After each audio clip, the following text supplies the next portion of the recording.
Hi everyone, welcome to the video. So let me first give you a quick background on what this video will be about. I recently made a short travel film and I saw it lacked something. After trying out Dehancer, I knew exactly what would give my video that feeling I was after. That cinematic film look is what it needed. You know how film has that rich look to it? You don't only see the colors and textures, you feel them.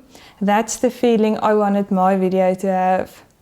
Now, before I tell you more about Dehancer, let me show you the 1-minute short film I made and color graded with Dehancer in DaVinci Resolve.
So now that you saw an example of what Dehancer can do, let me tell you more about it.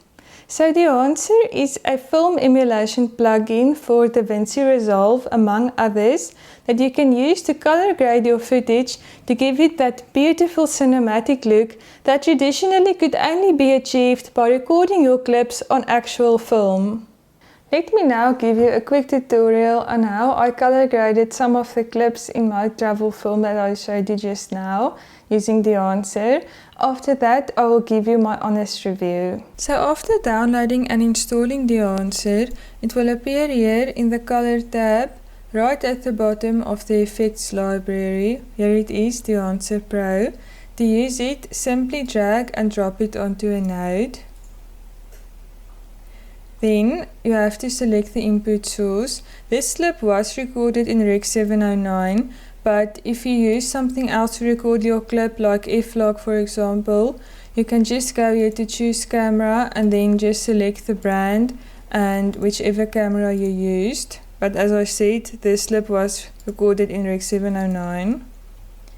Then the next thing that I like to do is to go to the print section and just choose Kodak 2383 print film, which will basically give your clip those rich blacks and neutral highlights, and of course make it look like it was printed. Then the next thing that I like to do is to go to the film section, and as you can see, there are many different film stocks to choose from depending on what you like. In order to quickly browse through them, you can hold your cursor here and then just press the mouse button and then you can scroll and then you can quickly see what the different film emulations would look like. The one that I like for landscapes is the Konica Impreza 50, so that's what I'll choose. And as you can see, it already looks like it was shot on film. Then the next thing that I like to do is to go to Film Developer and just boost the color a bit to make the colors pop more. Let me just enable that. Then here in Film Compression, I always enable the film compression. Look here before and then after. So as you can see, the highlights have a lot better dynamic range now. Then here at Expand, I will make the black point a little bit more, about there, and then the white point as well. This just improves the contrast of the clip. Then here at print, I'll change the target white just to give the image a bit of a warmer look. There we go. Then here at color red, I will change the shadows, midtones and highlights just again to make the clip appear a bit warmer. So let me make the shadows about there, and then the midtones about there, and then the highlights a little bit more about there. Let me just enable that so you can see how much warmer the clip became after that. Then I will definitely keep the film grain enabled. I love the way the film grain Dehancer looks. You can see here without it and then with it. Really helps with that film look. You can also go here to custom, and then you can, and then you can change the size, the highlights, the midtone shadows to change the look of the film, but I like the default one. Yeah, that's the default one. Then with the elation, so basically elation is when there is a red-orange halo that appears near contrasting areas in the clip. I don't think we'll already see it in this clip, but in this one, let me enable it here. So here's the before and then the after. It's very subtle, but if you use the mask mode, you can see everywhere where the elation effect is visible. So yeah, there you can see. And then for the blooming, I'll use this clip over here. So the blooming basically is when the bright lights are dispersed.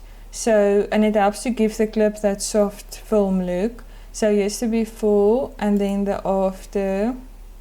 Yeah, you can see what the blooming does, which is also very nice. A nice effect to make it look more like film. Then the other tools in Dehancer, I didn't use them for this specific short film, but they're definitely worth experimenting with, like this overscan.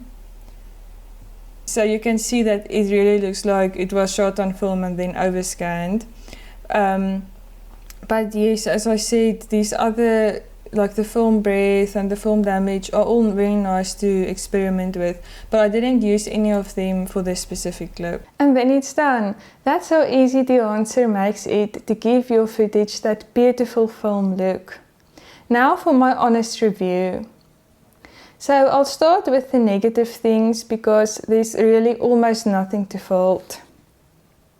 One negative thing I found was that Dehancer has a very limited selection of cameras to choose from when you select the input source. But you can of course just convert your log clips to Rec 709 in DaVinci using a LUT and then select Rec 709 as the input source. The only other negative thing I found was that the videos were quite laggy in DaVinci when playing back while using Dehancer, so I definitely recommend to use Dehancer at the very end of your editing process so that you can review your videos easier while editing it. Now for the positive things. So firstly, Dehancer does exactly what it says. It gives your videos that true cinematic film look and feel. Secondly, it's very customizable. For example, you can decide exactly how you want the film grain to look by changing the size, highlights and many other things. I feel like Dehancer makes your video stand out amongst other digital videos by giving it that film feel. It really elevates the visual impact of the video. It is also very beginner friendly, so if you're still new to color grading, Dehancer will give you a lot of confidence to develop your skills as it gives such beautiful results with just a few clicks. So I would say that Dehancer is a wonderful, well-refined product that I definitely recommend. If you're interested in purchasing it, there's a link in my description for 10% off. I would also like to just quickly mention that Dehancer also has other products available like Dehancer Online, which is a photo editor that gives your photos that same nostalgic film feeling, and you can use it on your computer or even on your phone. After uploading your photo, you can choose from many different film stock and print combinations, and you can see how it will look before deciding on one. I really like the Kodak Supra 100 with 2383. After that, you can make other adjustments to your photo, like brightness and contrast, as you can see here. It's very nice that you can see the previews while editing. I actually used Dehancer online to edit all the photos I showed in my short film earlier in the video. And here's the before and after. I really think it gives the photo a true film look. I am honestly very impressed. Lastly, Dehancer is currently accepting submissions for the Dehancer Colorist Awards 2024. I will put a link in my description if anyone is interested in entering. They have some really great prizes. Anyways, thank you so much for watching the video and happy color grading. Bye!